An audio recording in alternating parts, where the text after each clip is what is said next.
Jatskar 25.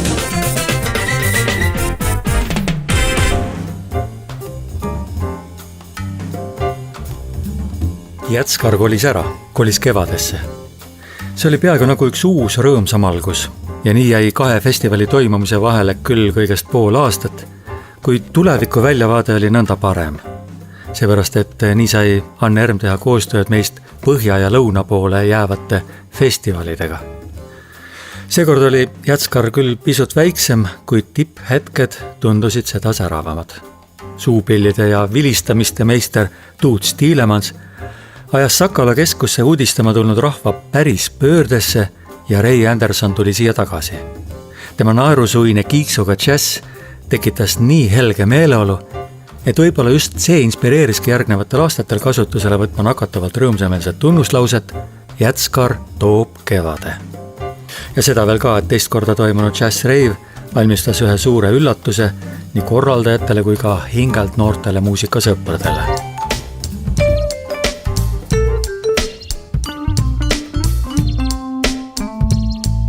Aasta 1995. Toimumisaeg 21. 23. aprillini. 16 kontserti Tallinnas, 6 kontserdipaigas. Esineb 19 koosseisu, 116 muusikut 8 riigist. Kuulajaid oli 6000. Sakala keskuses toimub Puhhi Rave lastele.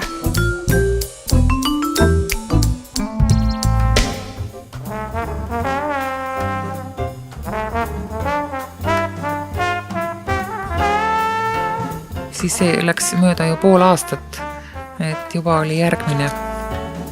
Siis ma millegi pärast arvasin, et oleks parem, kui Jatskar oleks kevadel. Oli natukene ja enda huvid ka mängus, et siin ei peaks tervet suve kõik päevad kontoris veetma. Et suvi oleks natukene vabam. Ja arusaadavatel põhjustel oli see festival märksa väiksem.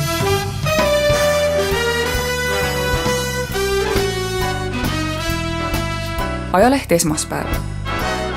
Festivali on mõnevõrra koomale tõmmatud, ainult 9 külalisesinejat. See-eest on aga kvaliteet oluliselt paranenud. Ajaleht Eesti Aeg. Tuleb tõdeda, et tänavu oli Jatskar rohkem näoga publiku poole pööratud kui varasematel aastatel.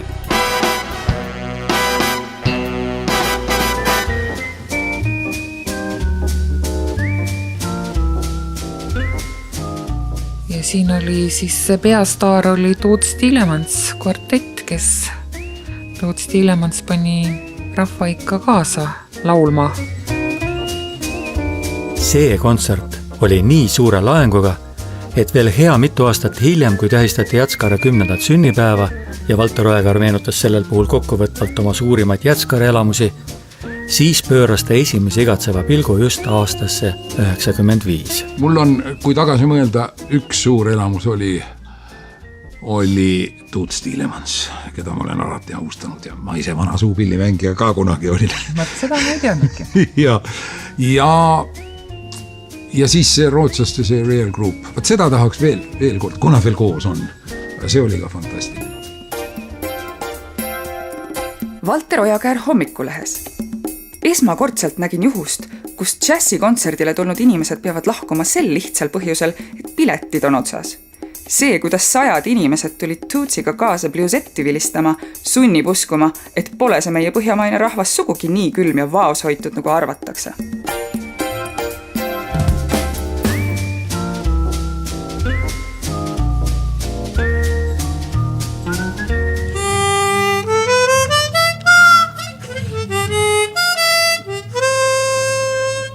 Hello, this is Toots Thielemans and I hope you will enjoy our concert. Nii kuulsalt ja nii pika muusikuteega mehelt on enne kontserti paslik küsida, mis on kõige tähtsam, mida ta pikka aega muusikas olles on teada saanud ja mida ta siis publikuga jagab. What I have learned about music, I learn every day. Everything is important. The little things, the big things.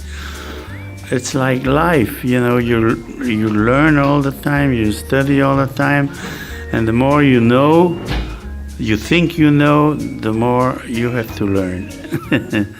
But one important thing is the feeling that play from the heart. That's very important. kõige tähtsam on tunne. Südamest mängimine, räägib Juubili legend Toots Thielemans. Muusikas olevat tema ikka veel õpilane, kes iga päev midagi uut teada saab, suuri asju, väikesi asju. See olevat nagu elu. Kogu aeg saad midagi teada, lakkamatult õpid. Ja mida rohkem sa arvad end midagi teadvat, seda rohkem pead õppima.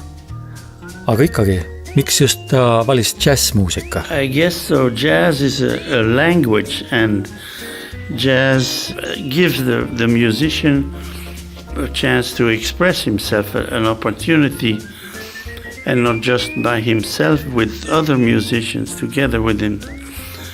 When I was young and I started to listen, I'm still young, I'm only 73, but when I started to listen, the jazz records, yes, Louis Armstrong, Django Reinhardt, Stefan Grappelli, Duke Ellington, all that. Jazz on keel, ütleb Toots Thielemans. Jazz annab muusikule võimaluse ennast väljendada. Ja seda mitte lihtsalt niisama väljendada, vaid ka koos teiste muusikutega. Tema olevat saanud oma esimese jazzikoolituse noorena plaate kuulates ja vahele viskab vana härra muigel näoga, et 73-sena on ta ikka veel noor. Tema kuulas suuri meistreid, Louis Armstrongi, Django Reinhardti, Stefan Grappellit ja Duke Ellingtoni. Nende muusika teda õpetas. Aga suupill, miks just see? I have no explanation, it's a small instrument.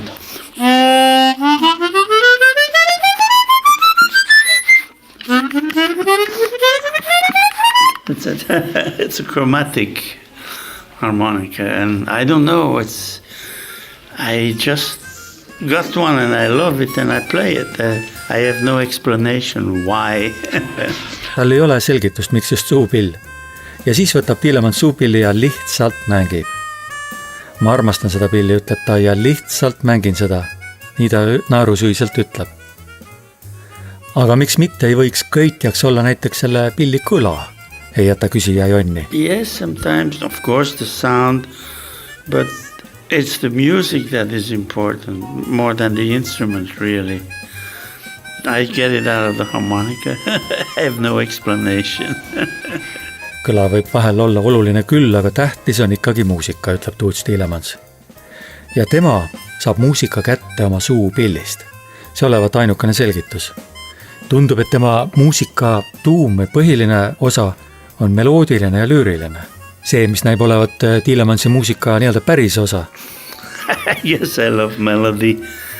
Everybody, I mean, each person responds to a different melody, you know, but it's possible to say, I don't know how to explain that, but... No ta naerab. Muidugi meeldib talle meloodia, iga ühele ju meeldib.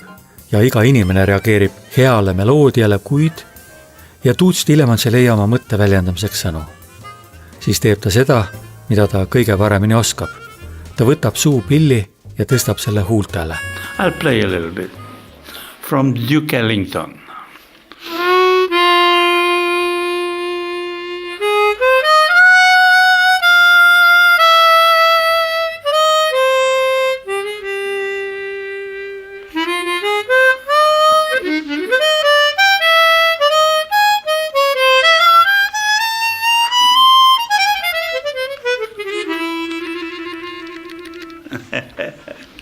Jazz on lill, mille maailmale andis must mees Ameerikast, nii lausub belglane. Jazz is a flower that came from the black man in America and has flown all over the world, and is a virus that everybody can get, but a good virus. Ja jazz on nagu hea loomuline viirus, mis mööda maailma levides nakatab kõiki inimesi. Ja Toots Thielemans kõhistab taas oma sümpaatset naeru.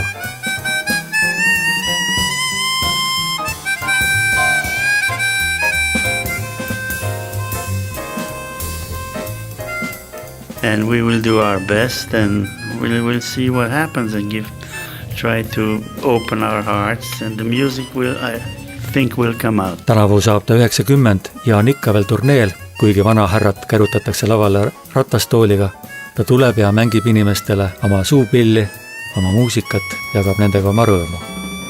Ning enne seda kontserti 95. aastal annab Toots Thielemans siinsetele kuulajatele lubaduse panna kõik laval mängu. Me avame oma südame, ütleb ta, ja muusika tuleb välja.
Ajaleht Rahva Hääl. Sellist peaesineja ülistamist, nagu äsja lõppenud džässipeol, ma ei mäletagi. Öeldakse küll, et imesid pole, aga mis siis veel saab ime olla, kui mitte selline artistlik kokkumäng ja elamuse tekitamine, nagu seda pakkusid Toots Thielemans Quartet ning Ray Anderson Alligatory Band.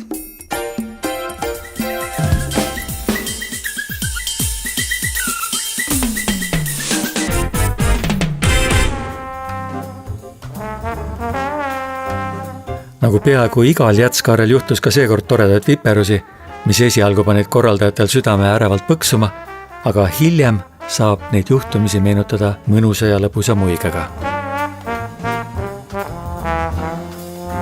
Siis Judy Niimak, kellega Toivo Unt oli kuskil Belgias mänginud ja tahtis, et väga hea lauljatar tahtis temaga taas koos esineda.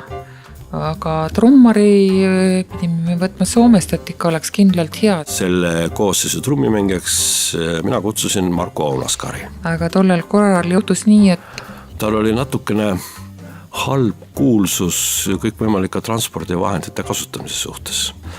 Minu head kolleegid Soomest ütlesid, et nemad väldivad Marko Aunaskariga ühes transpordivahendis sõitmistes, sellepärast, et sellega on alati mingeid sekeldusi, mingeid pahandusi.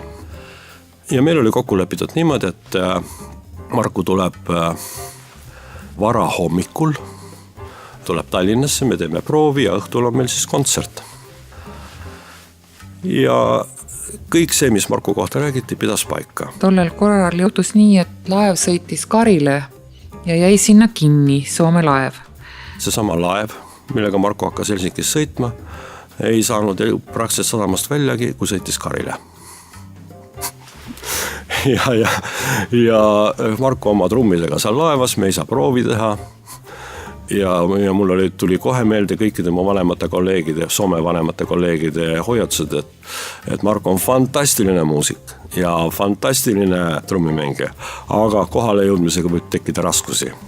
Ja oligi. Aga siis see Marko Aunaskari sinna tuli üks väiksem päästepaat, kes viis rahvast siis, ma ei tea, edasi või tagasi, aga tema sai siis igatahes selle laeva peale, mis tuli Tallinnasse. Saime Marko kuidagi õhtuks kontserdis kohale ja temale omase fantastilise taseme ja musikaalsusega. Ta jõudis umbes täpselt lavale, nii et noodid ette ja ta mängis otse noodist. Me rääkisime lihtsalt lava taga kontserdi läbi, kontserdi lood ja kõik ja nii edasi. Ja samuti siis Judy Niimak ja Jean-François Prince olid temaga väga rahul. You're talking so sweet, well you needn't. You say you won't cheat, well you needn't. You're tapping your feet, well you needn't. It's over now, it's over now. You're dressing with class, well you needn't. Järelkaja ajakirjast Noorus. Ühe omapärasema seigana jäi aga meelde Judy Niimaki esinemise ajal külguksest lavale ilmunud tütarlaps, kes muusikutest mõni meeter eemal omaette tantsusamme seadma hakkas.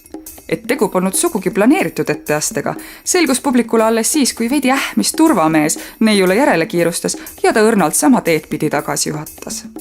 See jäi ainsaks taoliseks juhuseks ning üldise organiseerimistaseme kohta saab öelda vaid häid sõnu.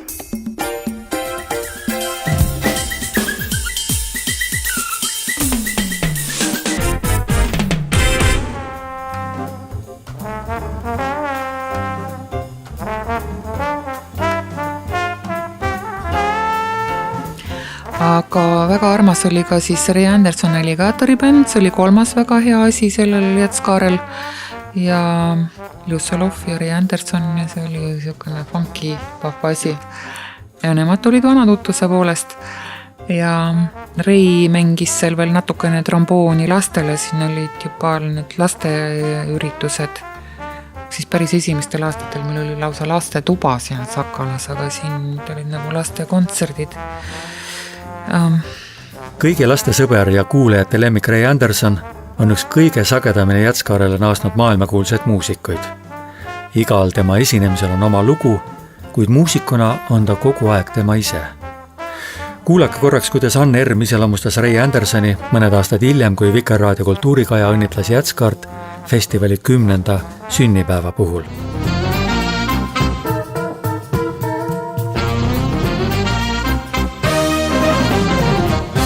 On elav nagu tulesäde, et edab nalja.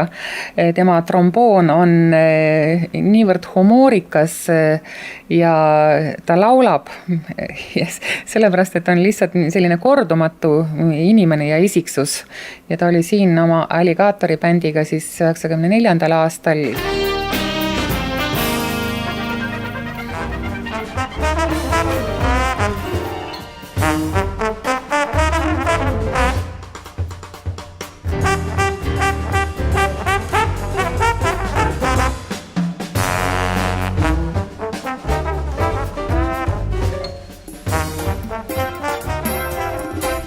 Ajalehest Päevaleht.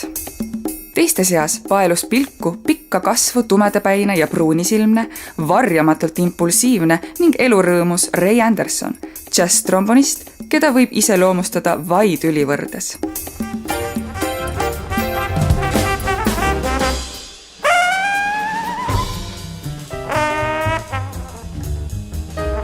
Hello, I'm Ray Anderson. I'm very glad to be greeting you on the air here. And I'm very happy to be back in Estonia after 5 years. I've been busy, very busy in 5 years. 5 aastat Jätskaarest eemal olnud Ray Anderson tutvustab ennast raadiokuulajale. Tal on vahepeal olnud väga toimekad ja kiired ajad, on olnud suuremad ja väiksemad bände ja nende seas ka trio koos Ann Penninki ja Kristi Toranega. Või siis tromboonitrio. Aga mis hetkel kõige tähtsam, Alligaatori bänd on jälle kokku tulnud ja sellega on nüüd Anderson tagasi Jätskaarel. Yeah, and the big band thing. And most importantly, this Alligaatori band is now formed and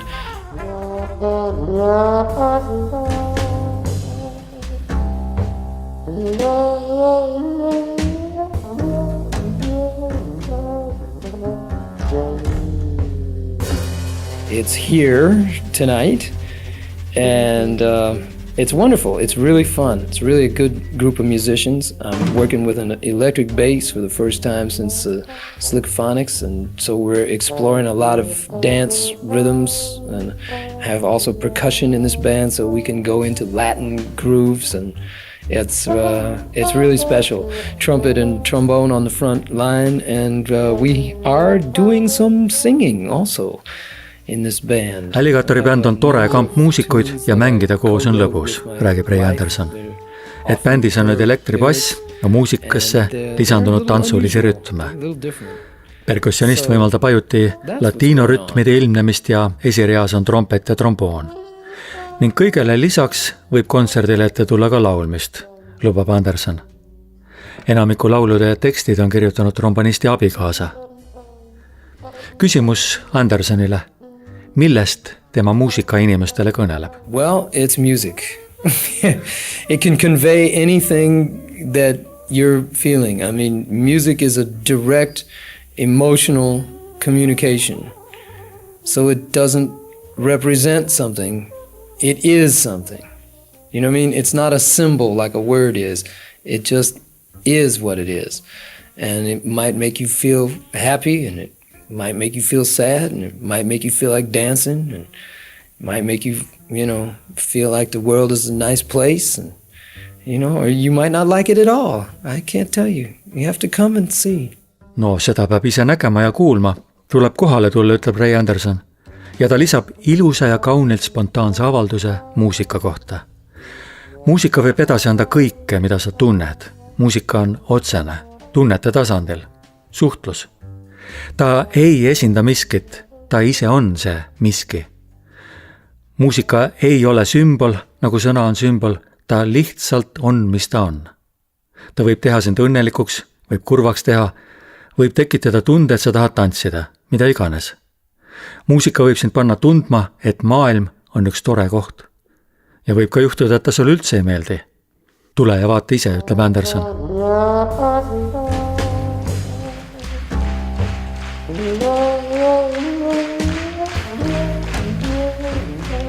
See oli Ray Andersoni teine kaunis tulemine Jätskaarele ja mitte viimane.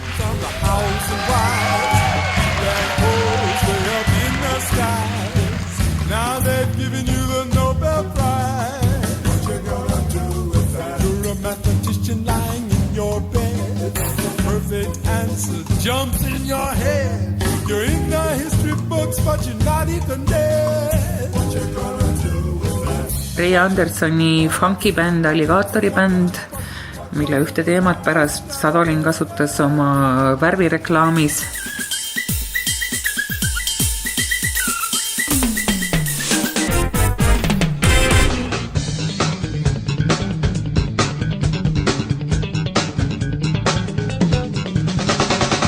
Ja üllatusena tuli viimasel momendil kavasse Ameerika ansambel Lost Tribe, mida ei olnud enam kuskile kavasse nagu võimalik panna. Mul oli neile pakkuda ainult Viru hotelli ja Amigo ja nii tuligi välja, et nad mängisidki Amigos, aga need inimesed, kes seda ansamblit tulid kuulama, olid väga-väga rahul, et see oli tõesti jälle midagi uut ja värsket. Selline saksofonist nagu David Binney mängib praegugi, on kuulus, trummar Ben Perovski, gitarrist Adam Rogers ja nii edasi.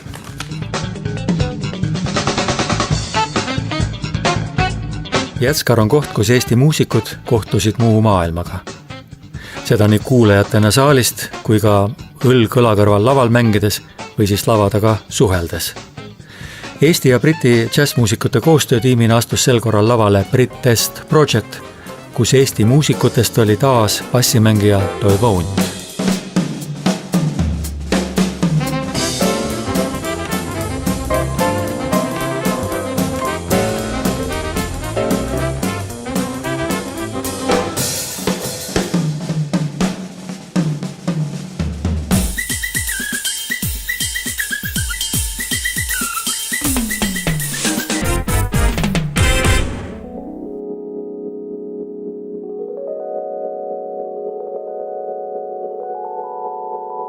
Ja Giles Peterson oli siin esimest korda ja see oli tõesti, see oli väga vahva üritus.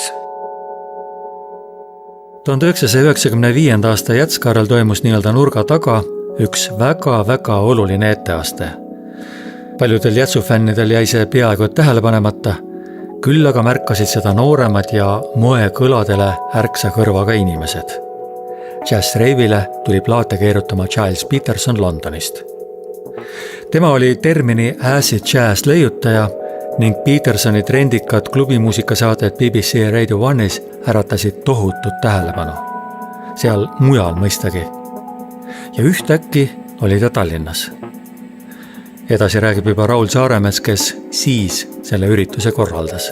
Giles Peterson oli tol ajal ikkagi väga oluline mees progressiivselt mõtleva melomani jaoks. Tema kassetid Soome raadiost salvestatuna olid, ma usun, et üks põhiline soundtrack tol ajal igal peol. korteripeol, kus iganes. Charles Peterson oli ikkagi täielik guru. Ja kuna mina tundsin Rhythm Doctorit, kes oli ka siia Eestisse hakanud vaikselt nagu imbuma, tihedamini kui korra kuus käis siin. Ja tema tundis seda, siis me saime selle kontakti ja kui Peterson lõpuks siia jõudis, siis oli see reiv selline, et seal vist oli mingi 1000 või rohkem inimest. Ma mäletan, et Anne ja teised Jazzkaare inimesed veel nagu, et me saime aru, et te teete midagi seal huvitavat, aga et see nii populaarne on, sest seal oli rohkem rahvas kui suurem osa kontserditel. Huvitav oleks teada muidugi, mida Anne ise selle esimese ja teise jazz-reivi kohta räägib. Sest et ma näiteks just hiljuti, kuna Peterson mängis minu muusikat oma saates BBC Six Musicus, siis tuli ka juttu sellest, kuna ta rääkis oma Eestis käikudest, et need olid tema jaoks väga olulised. Siis tuli juttu ka sellest, et mida ta siis mängis, kui ta siin esimest korda käis. Ja üks inimene siis vähemalt sellele minu tuttavale inimesele rääkis, et Peterson on mängid kohutavalt halba muusikat, et mingit täielikku kommertsjama, mis tundub mulle absurd, sest et see ei ole tema puhul võimalik, aga see on naljaks, et on liikvel omaette lausa legendid, eks ju. Ja ühesõnaga Petersoni kohta jah, et ta ei olnud üldse omal sellel tuntud tasemel, vaid et oli näed siis.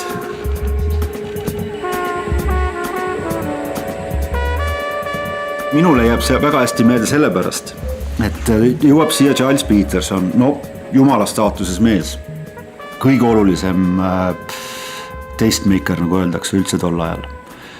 Aga samal ajal suhtlesin mina John Peeliga väga tihedalt just tol ajal. John Peel saatis mulle plaate kogu aeg. Ja siis me mängimegi koos Petersoniga Kunstiinstituudis. Ja Peterson ka lava peal, mina mängisin enne teda. Ja siis tuleb Peterson ja ütleb, et kas ma võin su plaate vaadata? Ja minul on kõik need asjad, mida isegi temal ei olnud, sest ma olin need John Peelit saanud. Tema tuli põhimõtteliselt Venemaale, eks ju, mingi võõras Ida-Euroopa koht, mingi väike Eesti, ja siis on seal DJ, kellel on sellised plaadid, et ta nagu vaatab mulle otsa, et kus need pärit on ja ma üldiselt ei vaata teiste inimeste plaadikohvrisse, aga kus see sinu kohvri sisumees pärit on? Siis ma muidugi ütlesin lõpuks, et John Peel, sest selge. Et sa tunned siis päris jumalat, ma ütlesin, jah, et saadab mulle plaate. Ühesõnaga sealt meil sai nagu see kuidagi väga tugev selline kontakt loodud. Charles Peterson tuli Jazz-reivile tagasi 1999. Tookord oli ta 10. festivali üks pärle, jätkab Raul Saaremets. Ja siis, kui ta tuli teist korda, siis oli temal kaasas noor assistent nimega Benji B.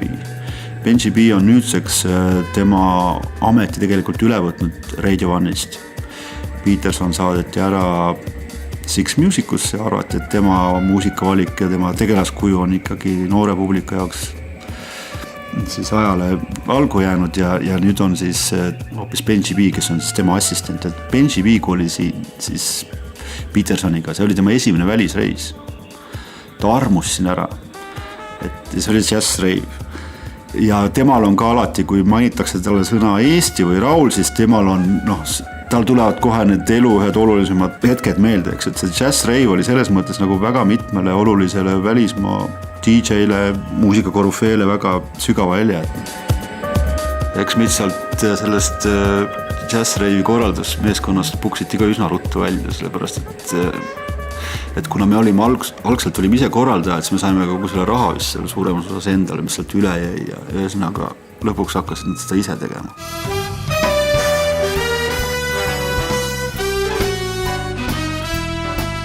Päevaleht kirjutab.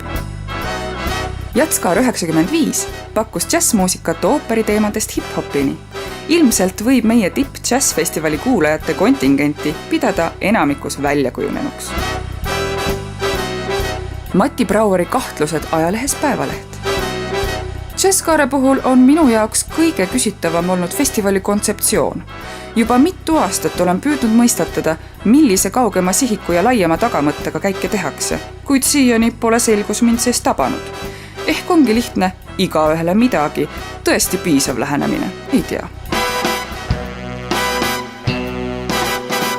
Aasta 1995. Kuulsite 6. saadet sarjast Jätskaar 25.